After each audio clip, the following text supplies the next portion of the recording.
Hello everyone, welcome back. So we're going to look at section 5.2 today, and it's actually a pretty short section. It ties in really closely. Oops, I did not realize I thought that was something on the screen. All right, there we go. It ties in pretty closely to what we did in section 5.1, which was talking about permutations. And section 5.2 is just a different notation for permutations, one which is shorter. It has maybe a little bit less information visible in it, but you can get all the same information out of it. It just takes a little bit of understanding to get to it, but once you do, you can use it in place of the other one, and it makes a lot of things easier, and it makes it easier to talk about a lot of properties of permutations that we'll need in the section after this. So let's talk about what we mean by cycle notation here. So last time we talked about a permutation on a set A, right? Now, just like last time, we're going to assume that our set A is finite here.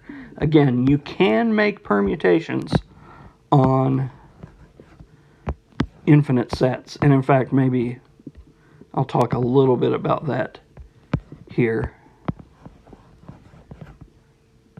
But let's say we're going to have a set A, and just to make it somewhat complicated but not too bad, I'm going to have it be the first 9 integers.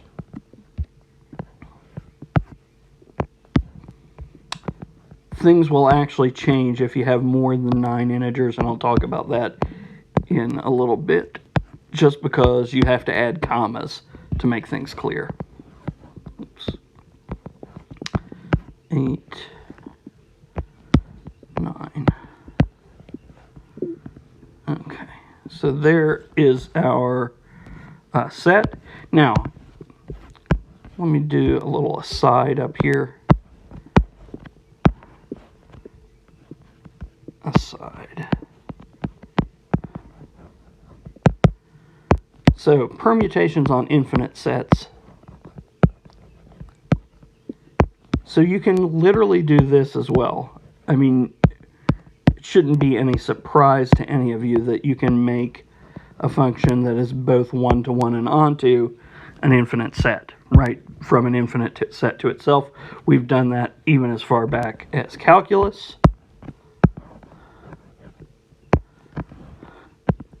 But let me go down here.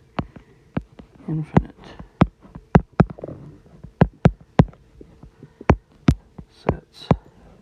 So the only downside in talking about permutations on infinite sets, or I think we probably use the terminology of, not that it matters that much. Both prepositions start with O. It's pretty similar. Anyway, permutations of infinite sets, you can essentially make one that is essentially a permutation of the integers to itself.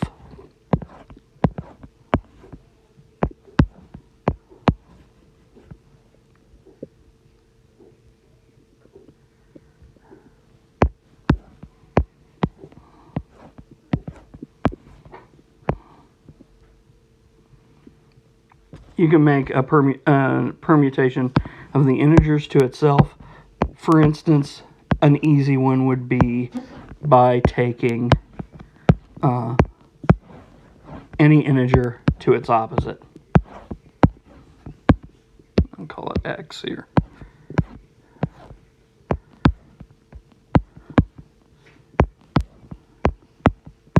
That would be a permutation, because it's both one-to-one and onto.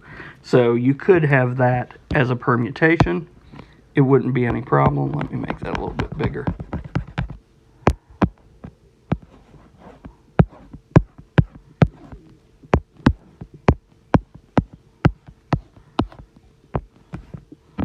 Or you could do something else like phi of x equals x plus or minus any constant.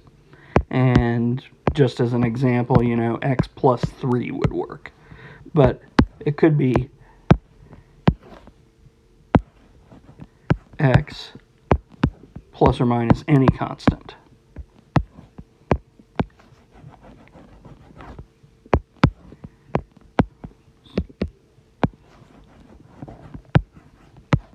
So any of those would work as permutations from the integers to the integers. You can do this for the real numbers as well. For the real numbers, it's actually even easier because any straight line would become a permutation, you know, 2x plus 1, where the integers, that actually kind of causes problems because it winds up not being onto anymore. But you see the point. You can get lots of different permutations of an infinite set to another set. But one thing you can't do, we can't write these in array form because the array is too long.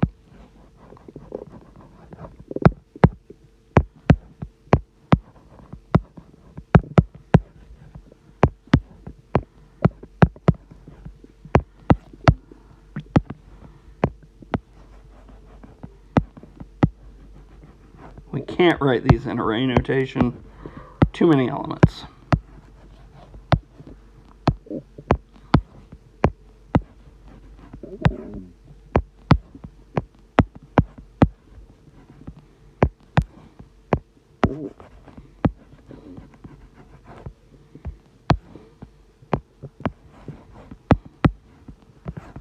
So that's one reason why we're not going to be talking about permutations of infinite sets. It's not that we can't have permutations of infinite sets. We can. We have. No, that's fine. Hang on. Let's move it over here just a little bit. We can and we have had permutations of infinite sets even before we talked about permutations of finite sets, but array notation doesn't work very well. And cycle notation doesn't, well, array notation doesn't work at all. Cycle notation sometimes can work, even though array notation can't, but a lot of times it doesn't work either, right? So it's not that these things aren't things that exist, we just can't do too much about them. Okay, so let's talk about a permutation on a set A, and let me show you how such a permutation might work. So we might have a permutation that, actually, let's do this like I did before. I want that to be 1 point. So we'll start with a circle. I'm just drawing it there to sort of show you why we call this a cycle notation. So we might have 1 might go to, so 1 is our input. When I say go to, we're thinking about plugging it into the permutation and seeing what our output is.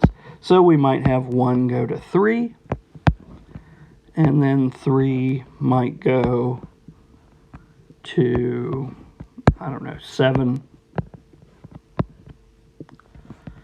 and 7 might go to 2, and we'll just use however much room we have here. 2 might go to 6,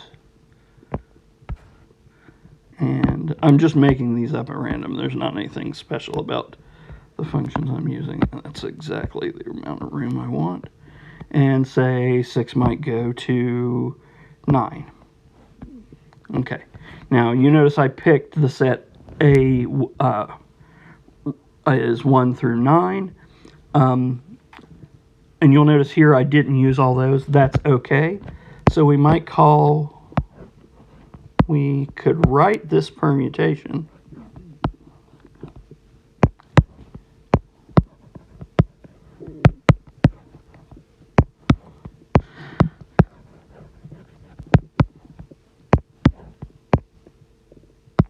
notation, and I guess I'm going to call it alpha.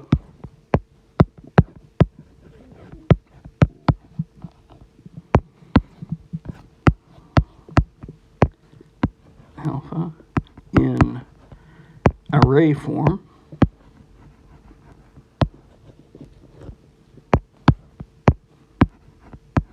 And maybe we'll do that here in a second. But in cycle form, and cycle notation,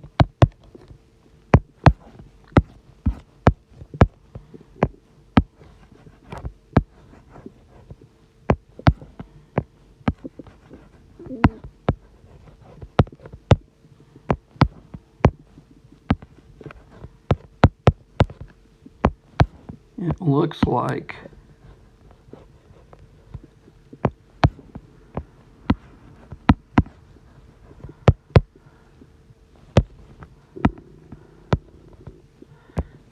this. So here we'll call this one alpha.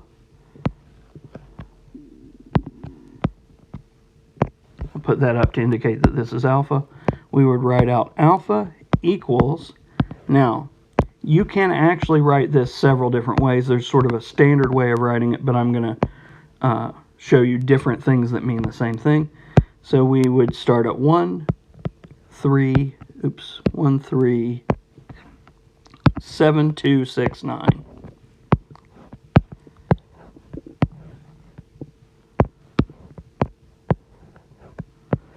And all this indicates here, let me put some arrows in blue, is that, actually before I do that, let's scooch this down just a tad.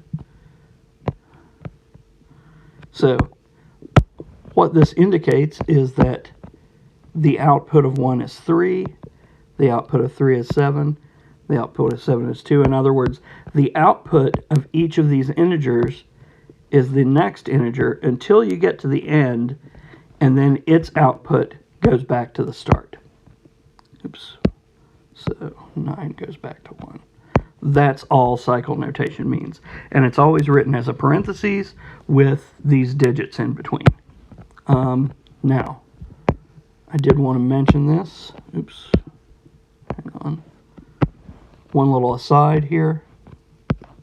Again.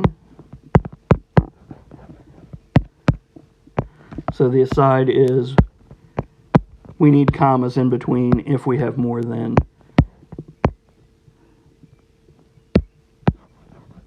one-digit numbers.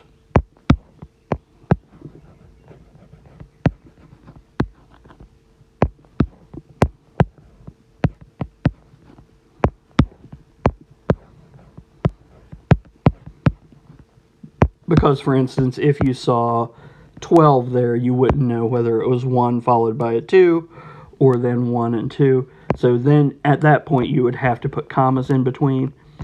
Traditionally they're written without commas, but just writing them with spaces is can be a little bit confusing.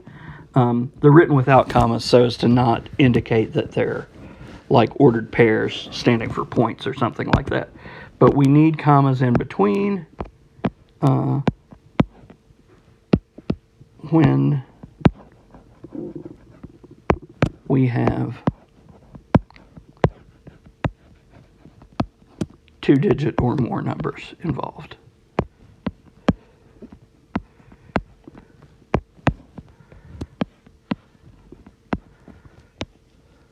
Or more digit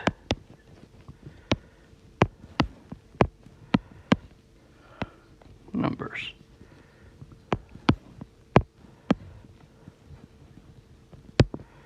Okay, and that's all there is really to it. This shows that 1 goes to 3, which goes to 7, which goes to 2, which goes to 6, which goes to 9, which goes back to 1. And I said I would show you a different way to write this. We could equally as well write this starting with the 7, for instance. It wouldn't, in other words, it doesn't matter which number we pick to start with. If I write it this way,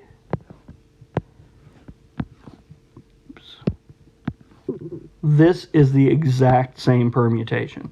It doesn't change anything. 1 still goes to 3, 3 still goes to 7, 7 still goes to 2. So these are exactly the same permutation. Likewise, we could write it starting at whatever, the 6. 6,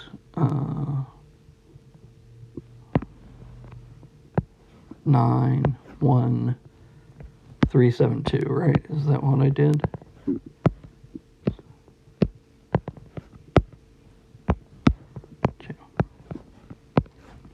And if you do put commas in between them, don't worry. I'll understand that. But the commas aren't strictly necessary if you only have sets that are single-digit numbers, 1 through something up to 9. If the number of things in the set starts getting into the 2 digits, you actually have to have the commas to make it clear. But with this, you don't have to have the commas, and usually I won't write them. So this would be an example of a cycle notation. That's all there is to it. And like I said, any of these are the same. Typically, though, this first one is the preferred notation, and the reason it is just to sort of standardize things. We traditionally like to start them with the smallest number in the cycle. Now, that doesn't mean they always have to start with 1.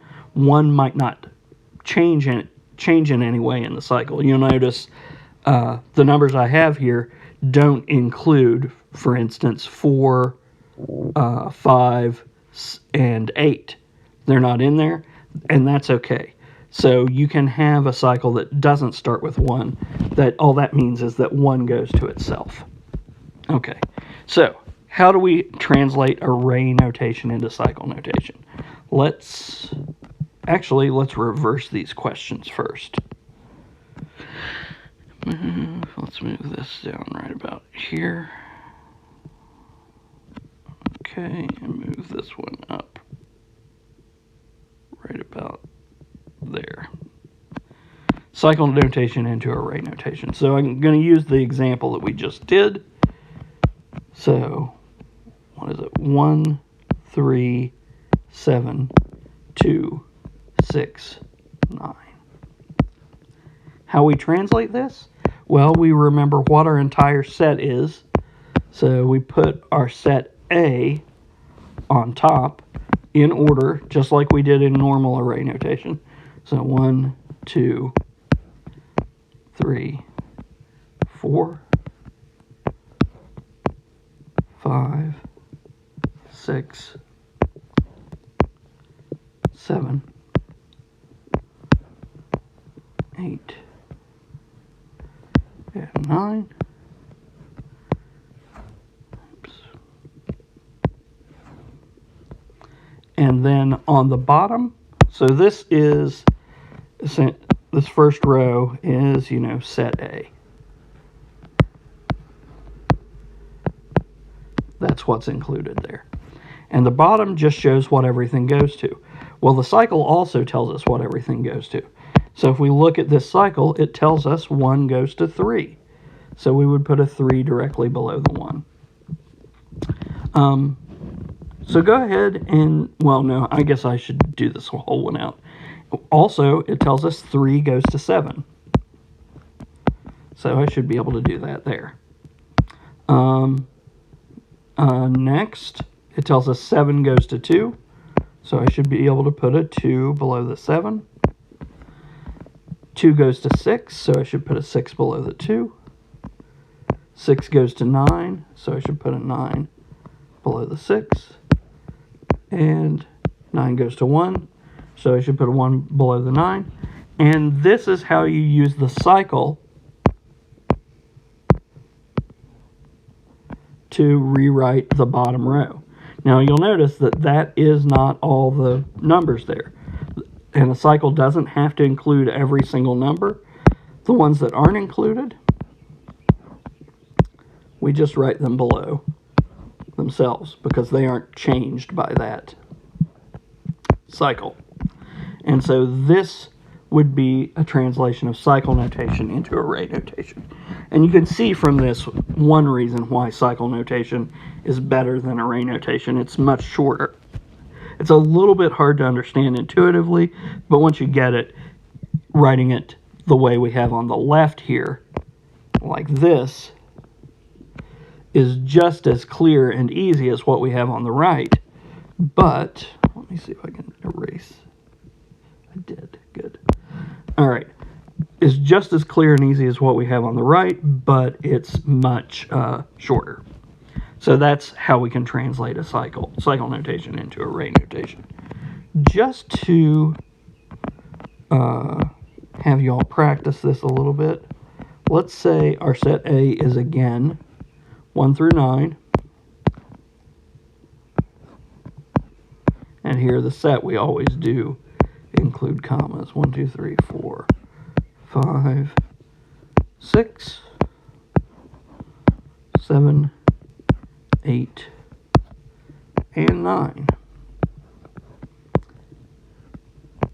And so that, this thing, let me put it up here. This thing we called alpha. Let's say we've got one called beta. And I'm going to write beta here. Now, one thing you have to note about cycle notation, it is not possible to write every permutation as a single cycle. There are permutations that are only writable as multiple cycles. So let me write one out for you here. Let's say we have one that's 1, 9, and then 4, 5, 8, just using the ones we didn't use before in the second one. So let's say, actually let's not make this 1, 9, just to show you that 1 doesn't have to be in there. Make this one 2, 9, and then 4, 5, 8. Okay, so this is still in cycle notation. We have multiple cycles shown, but we don't have this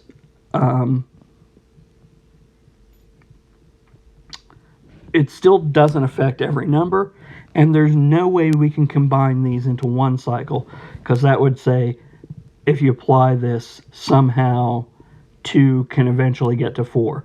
Whereas if you're looking at this, if you plug a 2 in, it goes to a 9. You plug a 9 in, it goes back to a 2, back and forth forever. So this one, again, we would write out set A on top. So 1, 2, 3, 4, 5, 6, 7, 8, 9, and then here. So go ahead and pause the video and see if you can put this in array notation. Well, let me move that over just a tad so it looks a little bit more even. Yeah. Okay, so see if you can write this one in array notation. It's essentially the same thing, except now you've got to do it twice. Okay, if you are back, we'll do that one first. I'm going to do these color-coded here. In fact, I could do that with the ones up above too, and maybe I will here. So let's see. So the first thing we see, our first permutation, 2 goes to 9. Once we're done with that, the 9 goes back to a 2. And we're done. That permutation is over with now. There's nothing else to do with that one. So 2 goes to 9, which goes back to a 2. And if we look at this one up here, you would see 1 goes to 3, 3 goes to 7, 7 goes to 2, 2 goes to 6, 6 goes to 9, and then 9 goes back to 1 again. Oops. And so then we would be done, and we fill in the rest as it was. Now, the next one, we see 4 starts off going to 5, and then this cycle's a little bit longer. 5 goes to 8, and then 8 has to go back to 4. Remember, when we end the parentheses, it goes back to the start again. So each time we use the permutation, we go one step further inside the parentheses from the start, and when we get to the end of the parentheses, it goes back to the start again. So these ones I'm going to highlight in blue. So 4 goes to 5, 5 goes to 8, 8 goes back to 4. Anything that doesn't show up in one of these permutations has to just go to itself. So 1, 3, 6, and 7 all go to themselves. And that's it. So you can write any number of permutations this way. Now, two permutations next to each other,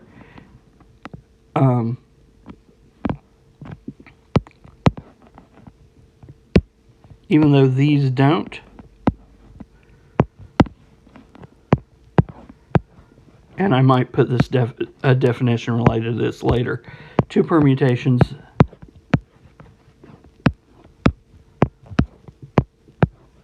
next to each other, in other words, both applied together,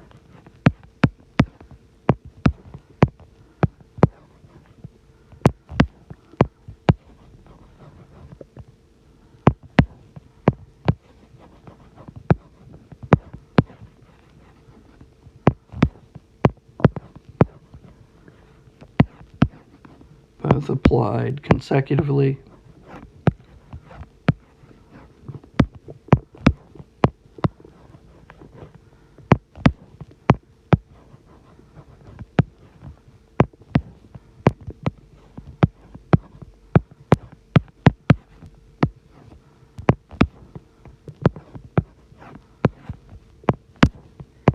can share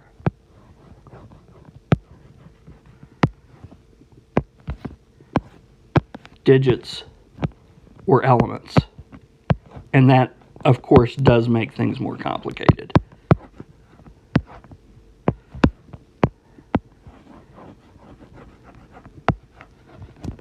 It is possible, in other words, to have something that looks like, and we'll get to this in a little while, maybe in the next section. It's possible to have something that looks like 1, 3, 5, 7, and the other one might be 2, 3, 4. It is possible to have that. Just because the 3 appears twice doesn't make this not a permutation somehow.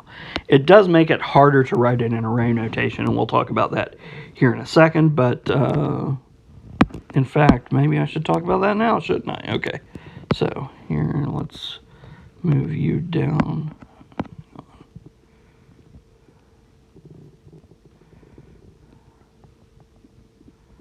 I guess that'll do. Okay, so let's call this one, I guess, gamma. So I picked this out, 1, 3, 5, 7.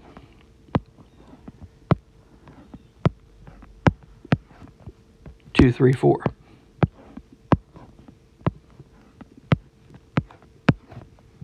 Now this one's more complicated than the last one, but we can still follow it here. So 1, 2, oops, hang on, let's make that, there we go, 2, 3, 4, 5,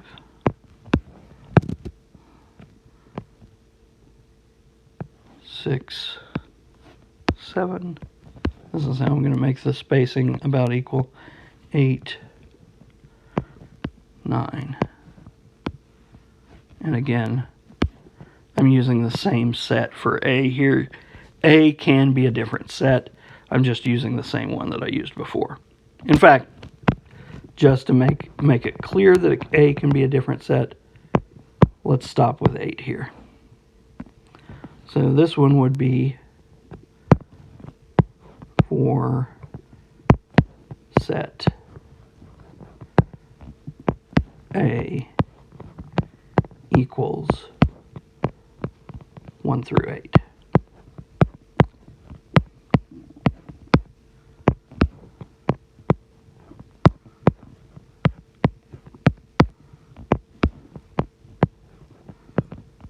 Right. So A can be bigger or smaller than the set from 1 through 9. You can have the set 1 through 8. You could only have the set 1 through 3. You could have a set 1 through 23 if you wanted. If you have 2-digit numbers in there, you have to start putting commas in. This can even be used for a set that isn't integers, but we won't.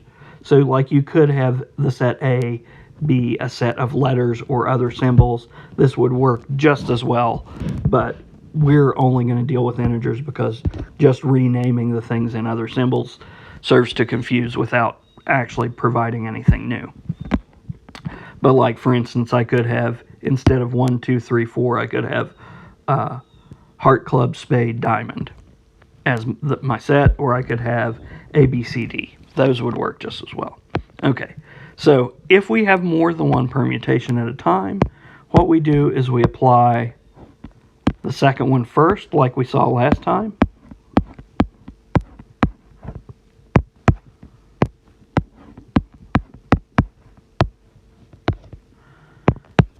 And then apply the left one second. So right first.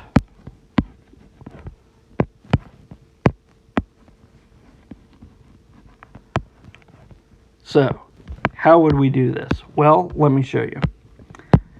We would do, what is this? 1, 3, 5, 7,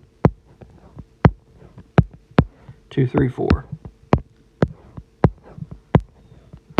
So let's look at what this product here of cycles does to the does to 1.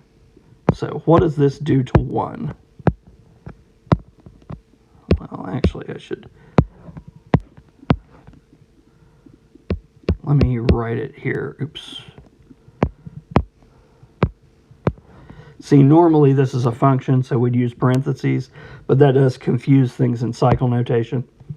So I'm going to say, instead of using parentheses here, I'm going to say of 1. So first, we pass 1 through this right-handed cycle.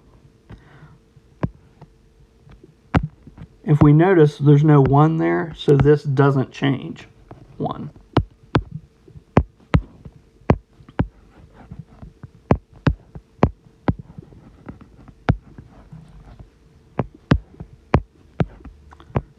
So 1 doesn't do anything in this right-handed one. Then when we put 1 through here, this actually does change 1. This changes 1 to a 3.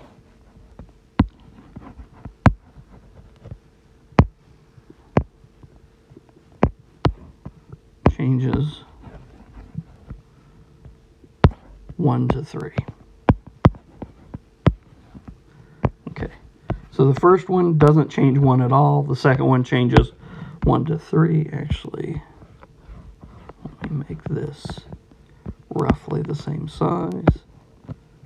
So here doesn't.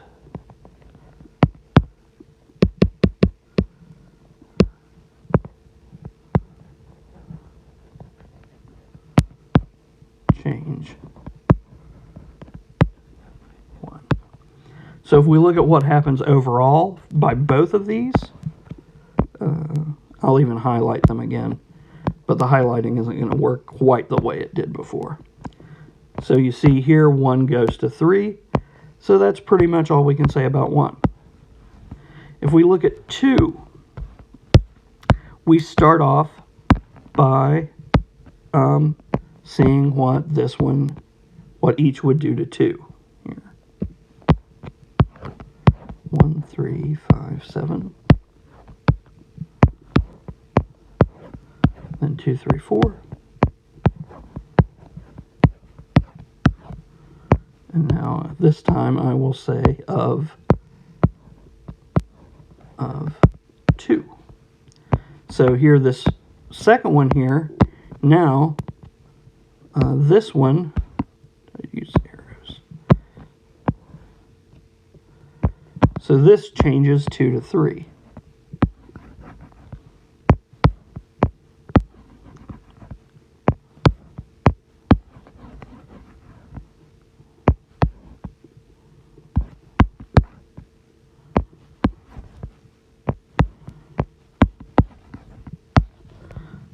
But we have 2 of them here, so we can't be done just yet. So then we have to pass the output that we got for the right-hand one through the left-hand one. So here we changed 2 to 3. Now, in the first case, we didn't get anything that we had to worry about out of the first one, right? It didn't change 1 at all. So we only had to look at the second one here, which changed 1 to 3. Here, once we changed it to a 3, we have to see what the next one does. And again, the next one is the left one. So this one changes 3 to 5. So overall, we would see that this thing changes 2 to 5. Oops. So this changes 3 to 5. So if we want to look at this overall, this second one here, we start with 2. It turns into a 3, which turns into a 5. If we look at the first one, we started with a 1. The first permutation didn't change that, so it stayed a 1. Then that changed to a 3. And so here we would get 1, 2, then overall would go to 5. Okay, so go ahead and pause the video and see if you can fill in the rest of these for this example. I'm not going to do them all because I'm kind of run out of room and I want to do the other part next. Okay, so actually you're back, hopefully. I will do actually one more of these. 1, 3, 5, 7. And again, 2, 3, 4. This time we're going to do it of 3.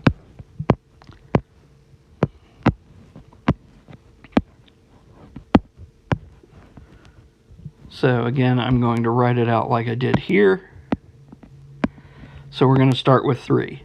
If we look at the inside one, or the right hand one, this one changes 3 to 4.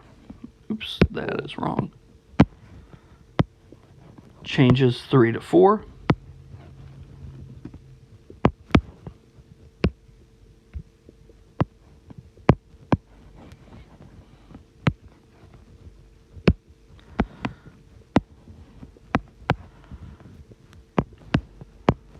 And now what we have to look at for the first, for the left-hand side one, is what that does to 4. And this one doesn't change 4.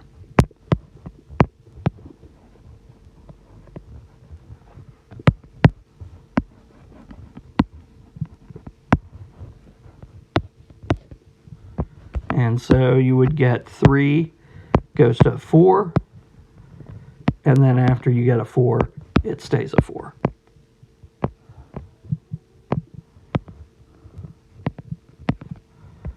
So here we should see we get a 4 there. You can do the same process, fill out the others. 4 we notice goes to 2, which the left-hand one doesn't change. Now the, what's the next one? 5. The inside one, the right-hand one doesn't change 5. The left-hand one changes it to a 7. Neither of these changes the 6, so we're going to leave that alone. The 7, the, what do you call it? The right hand or inside one doesn't change 7. The outside one or left hand one changes it to a 1, and then 8 isn't changed by either one either. So you can write this product out as this array notation. Okay, so that is, oh, sorry, let's zoom in a little bit. This product as this array notation. And you'll notice, unlike what I did in the example above where I've got everything clearly marked out with a yellow or blue highlight, I can't really do that here because 1 still goes to 3, but you'll notice 2 goes to 5, which jumps through both of these permutations. Now, the next question. How do we translate array notation into cycle notation? And to make this extra confusing, just kidding, but I am gonna do something a little bit different here. Oops, wrong one. 4, 5, 6, 7, and then 8. We'll do this. Okay. So I'm going to start with the one we just did, and we're going to look at how to translate backward from array to cycle notation. So 3, 5,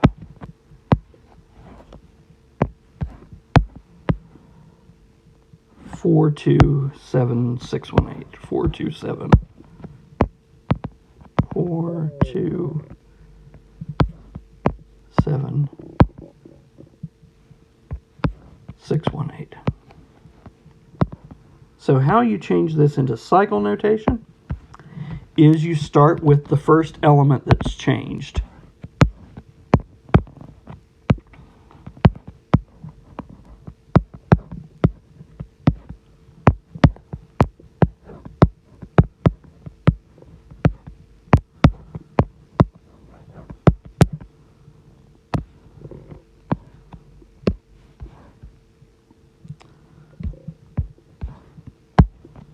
Start with the first element or digit, because here we're usually using elements as digits that is changed.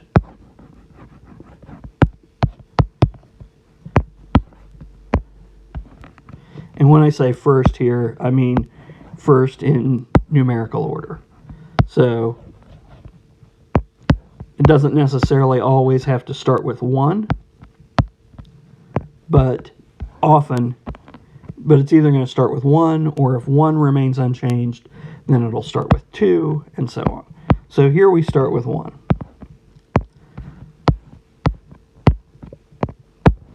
So after we do that, then write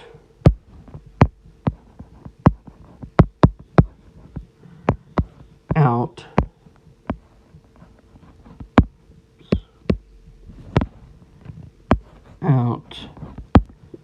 the next element, or the element that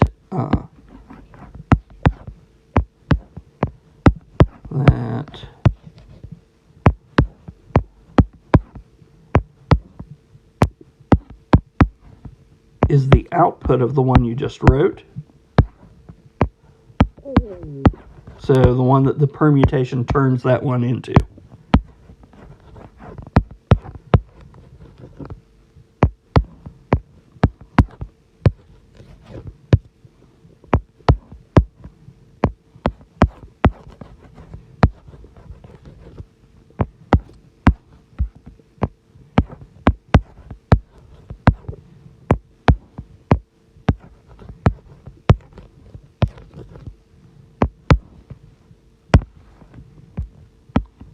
So here, if we see 1 goes to 3 under this, I'm going to write this, put an equal sign here, 1, then 3. And then, after this, I'm going to repeat the process.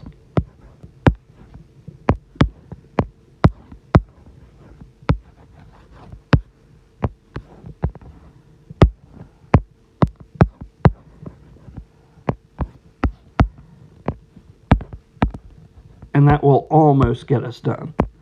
So we're going to repeat the process. So we saw 1 went to 3.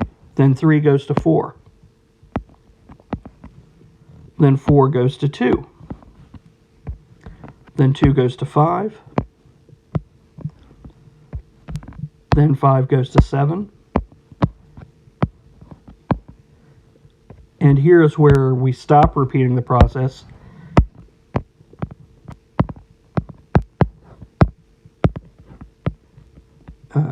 Shouldn't say if. When you get to the when you get back to the first number,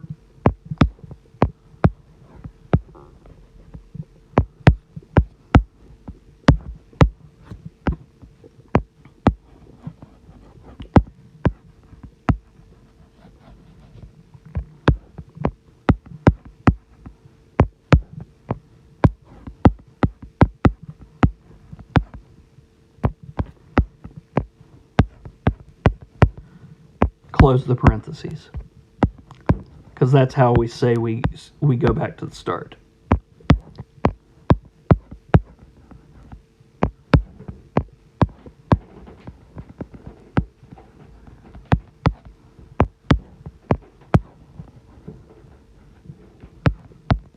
Okay, so here, after I get to the 7, then I close that. Now what you'll notice here is I used the exact same array that I used in the first one, or that I found in the example we just did. I used the exact same array notation, but I got an entirely different cycle notation than I started with. So what do you think that tells us? Try and answer that question. I mean, obviously I can't hear you, but you might think, okay, we've made a mistake. But it actually doesn't tell us that. It tells us that this cycle that we've got written down here is the same as the 2 cycles we had written up above. So another way to write this 1, 3, 5, 7 cycle followed by 2, 3, 4 cycle is just writing 1, 3, 4, 2, 5, 7 as a single cycle. So you start with the first element that has changed, then write out the element that's the output of that one, and then when you get back to the original one, close the parentheses. Now, here. There's one question this doesn't answer. Let's go ahead and move it up here. Let's see if I can do that. And then we'll make this arrowhead a little bit better. If there are more elements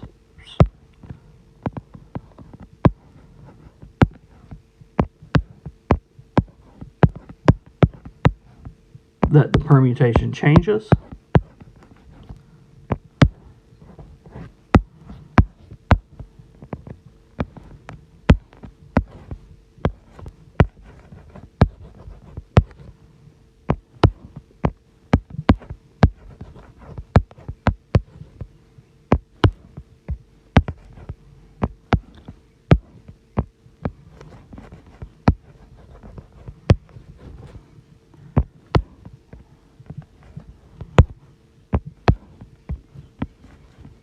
start a new cycle with the smallest of them.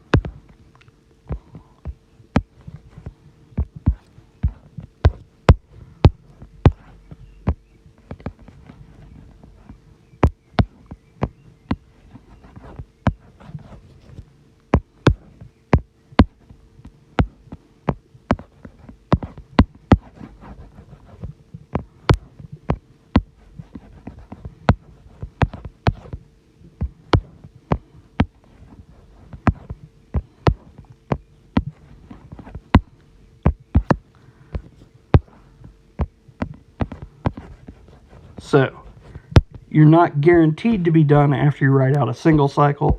You can be done, but if we notice here, we would go 1 to, let me use a different color so as not to confuse you. We would go 1 to 3, then 3 to 4, then 4 to 2, then 2 to 5, then 5 to 7, and then 7 back to 1 again. everything else left over, you'll notice, goes to itself.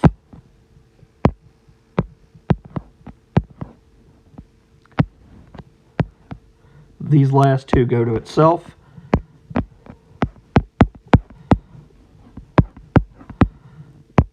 This one here goes to itself. That means we don't have to write a new cycle. Sometimes you have to write more than one cycle to write this out. Sometimes you don't. So you'll notice even when you don't write out more than one cycle, sometimes you can write out more than one cycle. So these two cycles that we've got down here, this one I'm going to do in green. Green. And the ones that I had from above that were yellow and blue, they give us the same result. So there are multiple ways to write different cycles. But let me show you an example of one that you have to write into different cycles. So let's see, 1, 2, make this one even a little bit shorter. Let's go to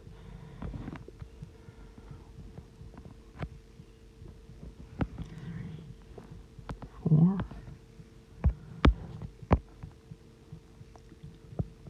5, 6. Let's say we just have 6 here. That'll be enough. And let's say our outputs are 6, 5,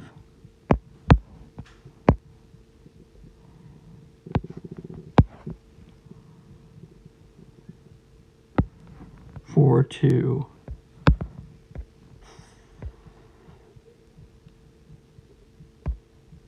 3, and 1.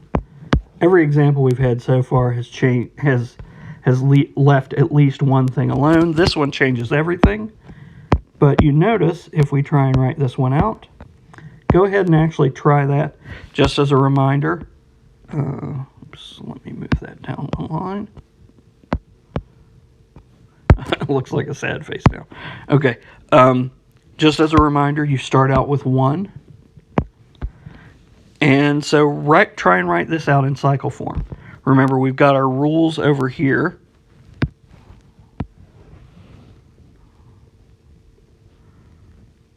And we're going to make that red.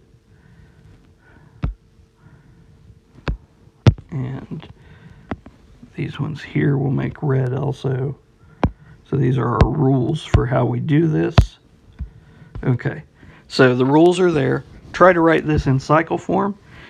So again, you're starting with 1, then see what it goes to, and so on, and then close it off when it goes back to 1. And then if there are ones left over that aren't dealt with, start with that one. Okay, so if you're back, you would have seen that 1 went to 6, and if we look up back at the top, 6 goes to 1, so we close off that parentheses. Then, our next one, we've already dealt with 1 and 6, so 2 is the next smallest number, so we start with a 2. We see 2 goes to 5, 5 goes to 3, 3 goes to 4, which goes back to 2 again, so we close off that parentheses. And you'll notice I didn't necessarily put these numbers down in any specific order. You're always going to be able to write every permutation in cycle notation some way or another. Like the one we wrote up here, we wrote in this green highlighted version, even though we got it from those 2 different ones. This one came out to be 2 cycles. Sometimes they come out to be 2 different cycles. Sometimes they come out to be one cycle. And even if you get 2 different cycles, it's not necessarily the only way you can write it. You might be able to write it in more ways than that.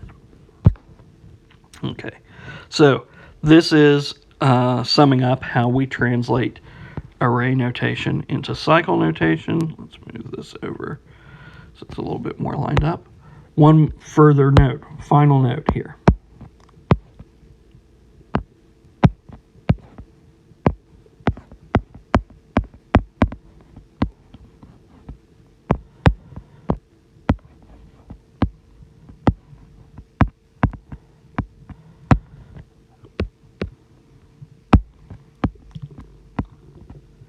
if a cycle sends everything, if a permutation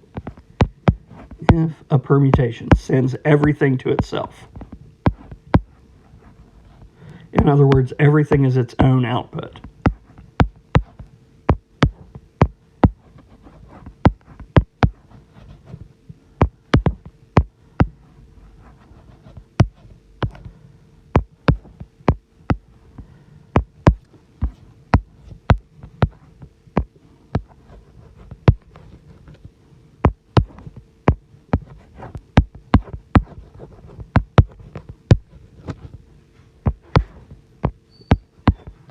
So it sends everything to itself.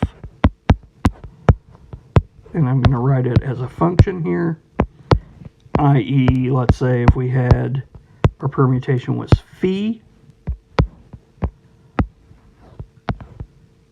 sends, I guess I need more room there. In other words,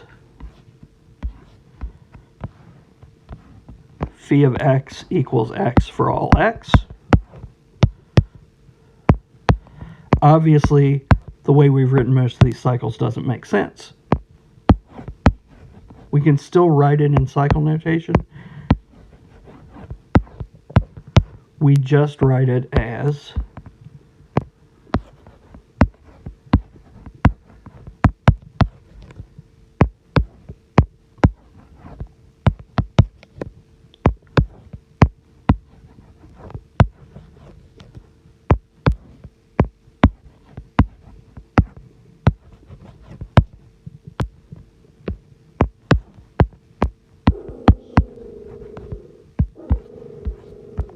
Loki, come on, man. We write it as phi equals just one set of parentheses with one number in it. Typically, we just write it with 1. It doesn't really matter what number we write in there. It means one goes to itself, and if we don't write the others, it's assumed that they all go to themselves as well. So writing it as phi equals parentheses 1 means it sends everything to itself. You can always write these for the other ones. Like, for instance, up here where in this beta, where you see 1, 3, 6, and 7 all go to themselves, if you wanted to, you could write this out as whatever I started with, 2, 9. You could have the 2, 9.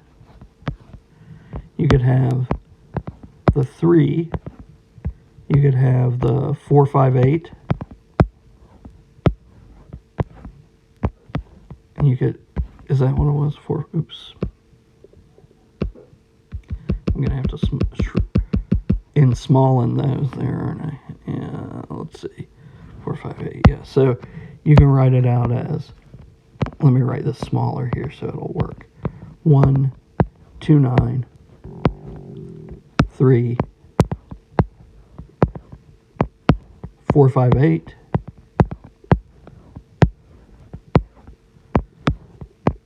6, 7. You'll notice these parentheses with one number in them. We don't need those. These are basically always optional unless that's all you have, and then you need to write at least one of them. And when I say optional, basically I mean we never write these.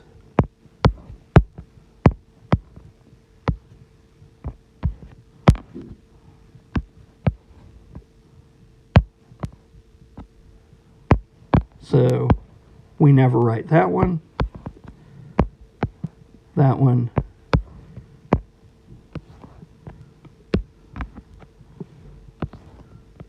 that one, or that one. Those are all optional if there's any other cycles written. If those are the only kind of cycles you have, typically you just write one by itself here. Like we've got, I've already used every color. Like we've got here. So this is the only time those cycles with one entry in them aren't optional. Okay, so hopefully that makes sense. This is just about how you use cycle notation. There's more things that we have to talk about with cycle notation, but that is that's pretty much the basics. And it seems like Loki's going to go nuts here, so I better cut off this video. I'll be posting it shortly. Everybody have a great day. Bye.